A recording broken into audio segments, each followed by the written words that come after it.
Welcome Bassketeers, I'm Josh Fosgreen with some bass in your face. Today we are going to unstick you from your stuck place on the fingerboard. You'll learn these cool little scale shapes, but then they are your damnation in that you can play notes there, but if you want to move around the neck, you get totally lost and you don't know what to do. So you come to the right place. We're going to unstick you so that you can move vertically as well as horizontally, and even diagonally if you want to combine things. But this is less about geometry and more about playing the bass. So what we're going to do is take the scales we already know and stick them all on one string, which will force us to move vertically, i.e. shifting, rather than horizontally with string crossings. So if you imagine an E major scale, like you might normally play it, like so, across three strings, we're just going to take all the notes from the A and D string and scoot them over to the E string so it looks like this.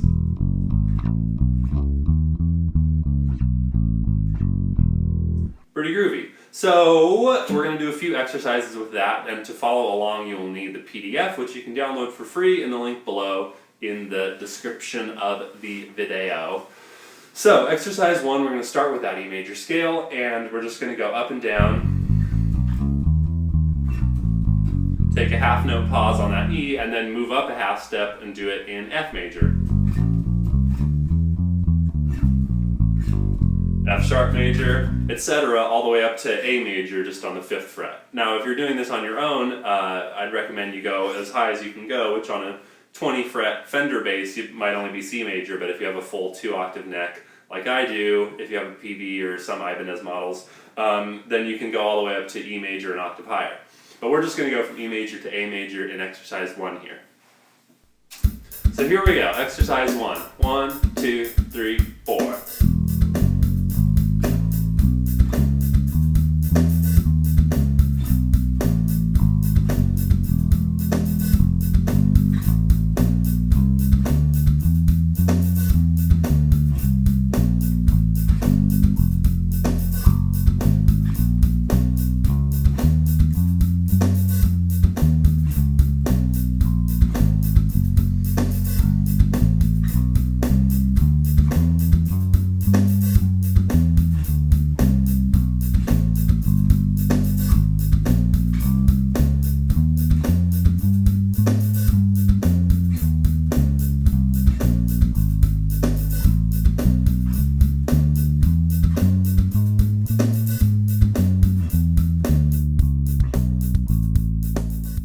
So that's just kind of a compressed version of what you can do with this one-string scale concept. What you can do in full length, which of course we won't do as a play-along here because it would take 20 minutes, is do every major scale you can on all 4 of your strings. But we're just kind of doing a sampling because I want you guys to understand this concept, and then it's up to you to actually apply it to your playing and your fingerboard knowledge, because no amount of YouTube videos is going to help you move around the fingerboard unless you actually do the legwork yourself and become an explorer of your bass on your own. So this is just to implant the concept in your mind.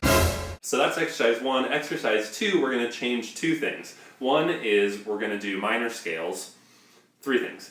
Minor scales, A string instead of the E string, and the other thing we're going to change is we're going to descend chromatically instead of ascending chromatically. So rather than starting on the open A string with an A minor and moving up a half step at a time, we're just going to start on a D minor on the 5th fret of the A string and work our way down half steps. So D minor,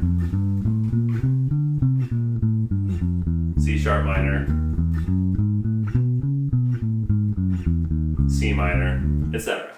So it's always good if you're practicing anything in a certain direction to try to flip it around. If you're practicing your scales going up, try flipping them. If you're practicing your arpeggios going up, try flipping them. We tend to always start things from the bottom and then go up, but it's really useful to try flipping that around.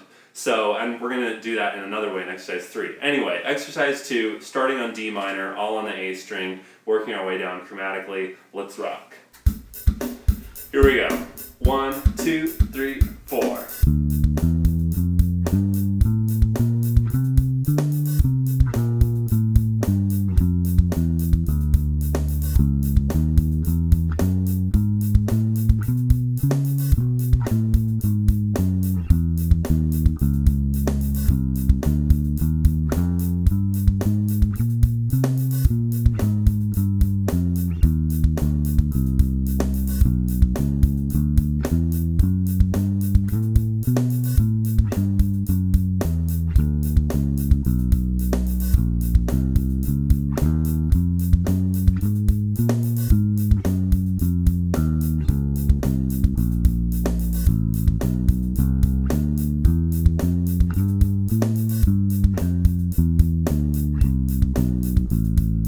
one thing you can challenge yourself to do as you're working your scales in this context and any other time is challenge yourself to have the notes be really connected and legato. So rather than your scale sounding like this,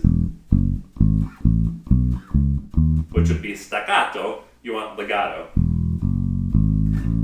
So in other words, no sonic gaps between your notes. And that's challenging with these vertical scales because you have to do your shifts really quick. So you're here, and then bam, you're shifted, except shift to the right fret. Bam, shift.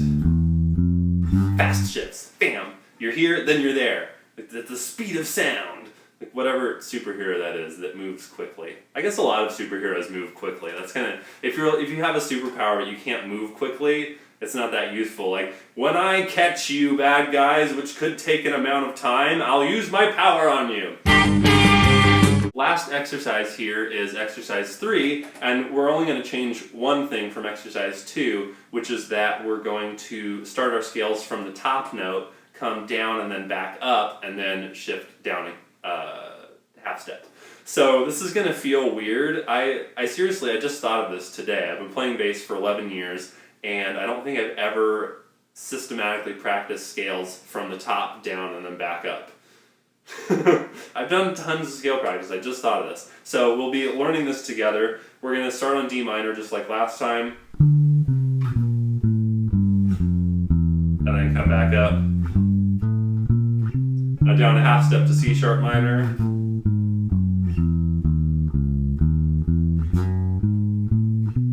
C minor. So same movement of chords and everything. We're just starting at the top of the scales, coming down and coming back up. This probably feels weird, but I think it's a good idea. It's good to do with arpeggios, everything. Helps you think more melodically and less like you're doing an exercise, and it just prepares you to do another thing on your bass, which is never a bad idea. So here we go with exercise 3. 2, 3, 4.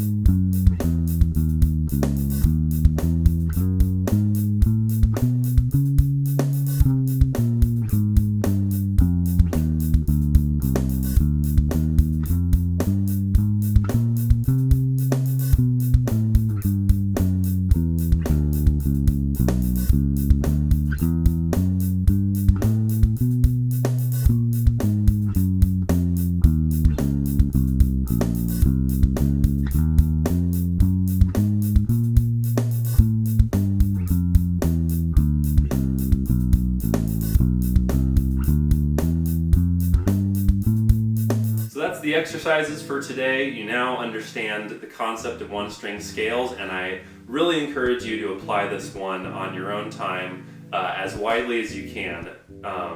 You know, it's great to watch videos and get ideas, but if you don't experiment and try applying it in different areas besides how the exercises are just written literally, you're not going to get as much out of it as if you try to apply this concept to as many things as you can. So do this with all the scales and modes you know, mixolydian, Dorian, whatever. Do it on all 4 of your strings. Do it all the way up the neck as far as you can go. So you can get a lot of mileage out of this one-string scale idea, but it's up to you to get the juice out of it. So thank you for watching. Please share these videos if you find them helpful. You can subscribe if you're a new viewer. I put out new videos every week, if not more often. Bass lessons, covers, original music, etc. If you have any lesson requests or cover song requests or anything like that, feel free to post below. I'm available for bass lessons if you'd like to take lessons over Skype or in person in the Phoenix area. International students are welcome. I've had people in Russia and Germany and the UK, so that's not an issue. We can just work on whatever you want to work on. It's fun, man.